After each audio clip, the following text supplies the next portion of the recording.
There's no sound from the other tent, so I quietly let the air out of my mattress and pillow and go through the routine of packing each piece in its place. Sleeping bag, tent, mat, electronics, extra clothes, and the bear canister, with the rain gear nestled at the top since I expect to use it today. It's misty now and humid as I push straight up towards the Lutsen ski area. Switchbacks and steep rock-strewn trail give me a workout first thing in the morning, but I feel strong, my breath even and my heart pounding loudly. A huge flat rock opens out to a whiteout. I have breakfast here of pecan-fortified raisin bran and powdered whole milk. I'm carrying 2 liters of water, not exactly certain where my first stream will be. A very light drizzle moistens my skin. I hear something crashing in the forest. I wonder if I really need to be going this soon. But I decide, yeah, let's see how it feels to get moving in the early hours and mimic what it feels like on a real thru-hike.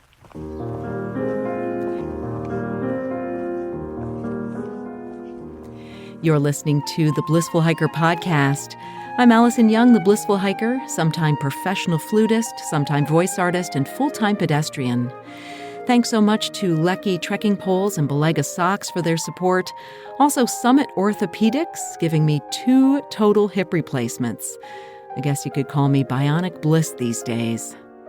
My goal in sharing stories of walking long-distance trails as a solo, female, middle-aged, titanium-reinforced hiker is to empower you to learn to hike your own hike, too.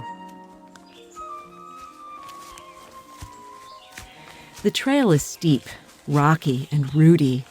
I push myself hard and realize that it's right here that I'll know if my hiking mojo can be rekindled. I think about some of the stories that Julie and Felix told me last night. They stopped at a campsite and a man was there with a growling dog. When Julie asked if the dog liked people, the man told her no, adding, "There's no room here." The thing is that sites have to be shared on the Superior hiking trail, but they just moved on, put off by his manner. Felix tells me some people are very loud. He went to a Quaker school, learning how to be quiet and to simply be. It would be useful if everyone had a bit of how to be quiet training. But right now, it's totally quiet because I don't see a soul. I cross a bridge and enter the Mystery Mountain ski trails. The path goes steeply up and down through dark green forest. Sometimes I get switchbacks, but oftentimes the trail simply shoots straight up or down, and I have to use my hands to keep from slipping. Raindrops patter the canopy, but never reach me. Nonetheless, I'm soaked in sweat as I cross Moose Mountain, high on a ridge without views. Fungus crawls up the side of a tree, and a woodpecker leaps from one to the next, clinging upright to the side. A sign indicates a spur to a view, but I skip it knowing everything's in fog. Even at famous Oberg Mountain, I pass the loop and push on, waiting for sun to peek out and burn off the mist. I catch a glimpse of its massive cliffs through trees, solid and slightly menacing in the dim light. There's no sense to climb up on the Laveau Loop either, so I content myself flying fast through the forest, eating raspberries and talking to myself. This is when I know I'm walking well, when I cover a lot of topics and laugh at myself over interesting choices in my past. I've walked all of the Superior hiking trail in sections, never with any planning, just grabbing parts here and there over the 14 years I've lived here. Some places I know well, and others I forget about, finding new surprises when I return, like incredibly steep ascents I'd forgotten about, or dense forests that go on a bit too long. But this section I remember because I brought my friend Debbie here years ago. We set up camp at a site only a mile from the road, then headed to Carlton Peak for the spectacular views and returned to the same spot. There's no water between that site and the peak, and I remember this because we overheard a group of backpackers unsure where to camp, and I graciously offered to share our site, which sits by a creek. They were good enough neighbors, if a bit unwise, storing garbage in a plastic bag within reach of the squirrels. So I take note to stop here and fill up my water, as well as drink a lot. All that heavy breathing on steep ascents and profuse sweating in the humidity has made me very thirsty. I plan lunch on the peak, a place I've been to dozens of times. But that doesn't mean that I remember just how steep it is. In a little over a mile, the trail gains 600 feet, and the path is strewn with boulders, more of a climb than a hike. By the time I reach the summit, I'm soaked through with sweat, and I'm hungry. I find a shady spot and mix up a cheese dip with crackers, plus a banana chocolate shake. The sun's burned off most of the fog up here, and I can see deeply into the tree-covered Sawtooth Mountains, like waves toward the horizon.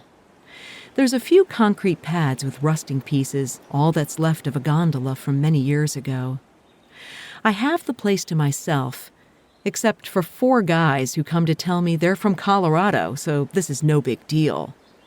Why, I wonder, do these types bother coming here at all? The fog still covers Superior, and the men quickly leave. It's pretty beautiful up here just as it is. Ancient volcanic rocks, crushed and moved by glaciers, leaving spectacular formations like these cliffs, as well as all the steep mountains I've walked today. It's hot and there's nowhere to camp here, so I head down, taking a wrong turn which puts me on a shortcut that I have to scoot on my butt, tossing my leckies down first. This side is all steep on massive boulders, each step carefully calculated. I meet a man and his grandson, the elder sweating like me. His granddaughter sits at a picnic table below, too afraid of heights. Years ago, I climbed up this rock tied to another climber. It's exhilarating up here with Gitche Gumee 1,000 feet below and views for miles. Much of it is on a slab where friction and carefully placed feet and hands carry you up, less brute force and more technique. But now I'm headed down through thick raspberry bushes and wonky wooden platforms over dried-up streams. One is high and bouncy, and I hope it holds me.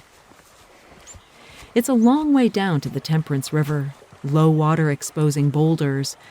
Boys throw rocks into mist-filled falls. It's spectacular looking into the tight chute where the water has carved deep, rounded tunnels, large rocks acting as drills, spinning and digging holes. I cross a bridge which gives me a view straight in, but the low water is softer, without power. I follow the river to a parking lot and spy a fly fisherman working a pool. From here, the trail heads straight up, never quite wanting to level off. I dig in, breathing hard, but feeling my heart pumping well, no sign of it racing beyond where I can control it. I reach a ridge with views and fog, but it's up some more and even more before finally heading down to Cross River. I intend to camp past here at a creek, but I don't trust that the water's running, so I look for a place to fill up at the river. I pass 2 sites, and the trail takes on New Zealand proportions, heading straight up and down to avoid a cliff. I'm often far from the river and wonder if I made the right choice to keep moving. But eventually I reach an access, and I head in. It's still moving, but obvious that only in the past few weeks it's drying up, the smooth river rocks exposed. I sit on one of them and find a small falls to fill the dirty water that needs to be filtered. I punched holes in those dirty water bags and affixed a string so I can let gravity do the work, the water passing through the filter and into a bottle held on by a joiner. I decide to make dinner here, soaking noodles for a cold pad thai. My food is working well, but it's a bit messy squeezing 2 packets of peanut butter into a bag of noodles, vegetables, and spices. There's almost no way to avoid spilling as I gobble up every last bit. I'm full and happy with just 2 miles to go. I pick a few raspberries before entering a cedar forest, the spindly branches like a curtain covering a massive meadow, a rich light green in the afternoon. I see the creek, mostly a dry bed, but there is a tiny bit gurgling under the sound of a raucous squirrel family in a dead tree. I have the place all to myself and set alley coop 2, brush my teeth, and crawl in, just as darkness falls and everything goes silent.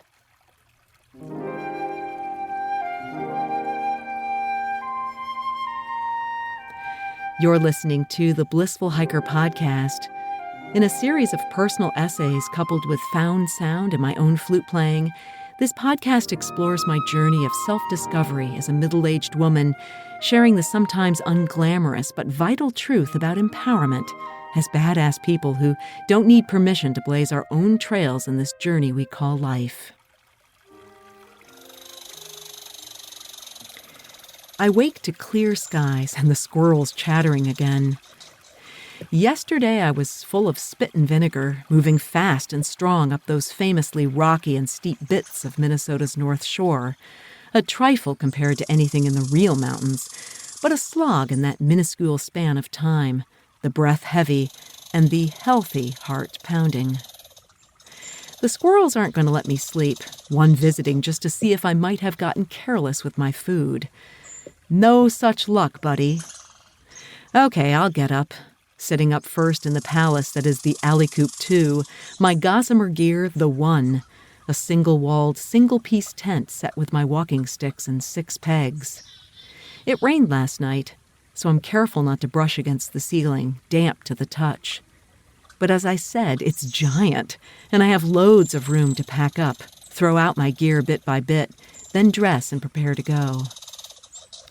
I have no idea why this became such a habit, but I don't eat until I'm well along the trail. Did that do me in Montana, not getting enough nutrition and liquid at the start? Or is it just wanting to get a move on as if dawdling will slow the momentum? Yesterday I felt like a thru-hiker, moving fast and smooth, ticking off miles while still taking pictures and breaks at the best spots. Today, I'm getting a small taste of the other side of the thru-hiker, the one where they feel like they've walked past the same tree 100 times and less thrilled about a steep ascent right at the start. But it does take me out of the dense green and up to exposed rock. Tower View, a sign reads, and there it is, a tower close to the lake. The sky is clear, but it's thick and humid. My view isn't obstructed by mist, but neither is it crisp. The trail takes a sharp turn and goes right back into the forest as if through a leafy tunnel. My mind wanders and I think of the ease in yesterday's nonstop conversation with the air, the laughter at my sometimes silly mistakes, and the feeling that with each step I was coming closer to that state of bliss where I feel the spirit close at hand. Today it's a bit more forced, over warped boardwalks, along root-filled paths strewn with boulders, where I have to watch every step, and then down steeply on dried mud.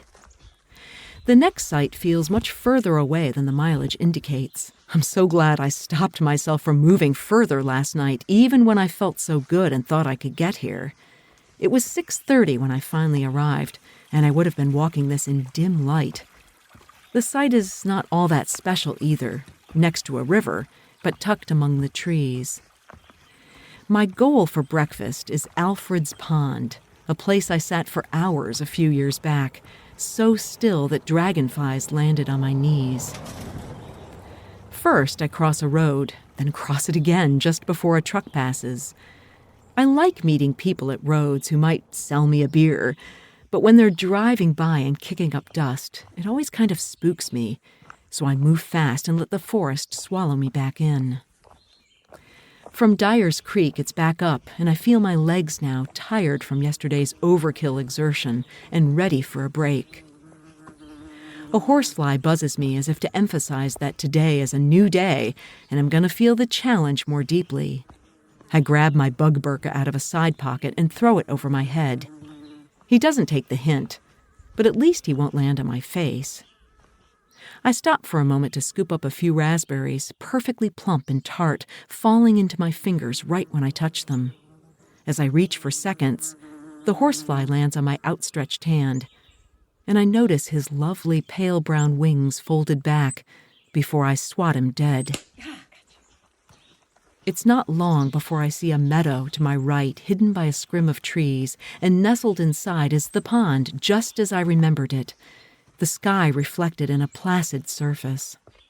A dragonfly with a sporty blue-striped body hovers close by, keeping the place clear of mosquitoes and horseflies. There's a boardwalk to the edge with 2 triangular benches. I pull out the bear canister from my pack and make breakfast. First cereal, then a shake, followed by 2 bars. The raspberries clearly weren't enough. I looked down at my GPS, thinking I probably ought to check in with Richard. I fully intended to hike all day, but what's this? I'm in Duluth, he writes, and will check in when I hit Silver Bay. Gosh, he's already on the North Shore. I was prepared to keep walking, but come to think of it, I might have had enough for this test trip. So I Bluetooth the phone to the GPS and I write a message, very short since I'm only allowed 140 characters, and suggest that we meet at the next state park, Caribou Falls. I pack up and begin moving, suddenly realizing I'll be crossing yet another road, and maybe he just wants to pick me up and get this over with. So I amend my message and suggest the road, hoping we don't miss each other. Just then I hear the lovely descending melody of a white-throated sparrow, perhaps my favorite of the birds in my Northwoods world. His gentleness feels encouraging. "You've done well here," he says. "You came back to the trail, and you soaked it in, both as an observer who lingered and slept out, and as one simply moving through." There's so much peace in walking, and I feared I'd lost touch with that feeling. I was desperately out of sorts in Montana. I realize that now, walking these final miles to meet Richard on rickety boards over a swamp, one high above a washout and bouncing as I put my weight on it. On the CDT, I was suffering in the heat and from having to climb over so many blowdowns, as well as never clicking with the people I was walking with, if you can call it that, since I never could keep up with them. The real problem, I think, is that I was disconnected with myself. I somehow lost the sense that what I was doing mattered, that in fact, I mattered. And then my body betrayed me and just gave up out there. The walking is flat and easy now, as long as I carefully step over exposed roots and stay upright on the boardwalks.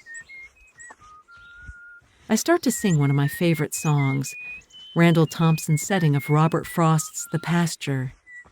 I whistle the piano part, then sing the last line. "I shan't be gone long. You come too."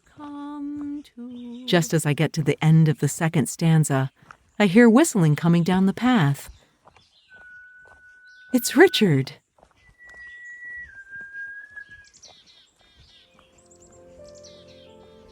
You can subscribe to Blissful Hiker wherever you get your podcasts, and please leave a review on Apple to help the show get discovered. Blissful Hiker is on Patreon right now, and you can find a link to Patreon in the show notes or at blissfulhiker.com. That's also where you can find pictures, other episodes, the blog, and contact me, blissfulhiker.com. Next week, I dip my toe into a completely new trail system to me, the North Country Trail, although actually the Superior Hiking Trail is part of that larger system. I'll share my adventures, and until then, my friends, kia kaha and happy trails.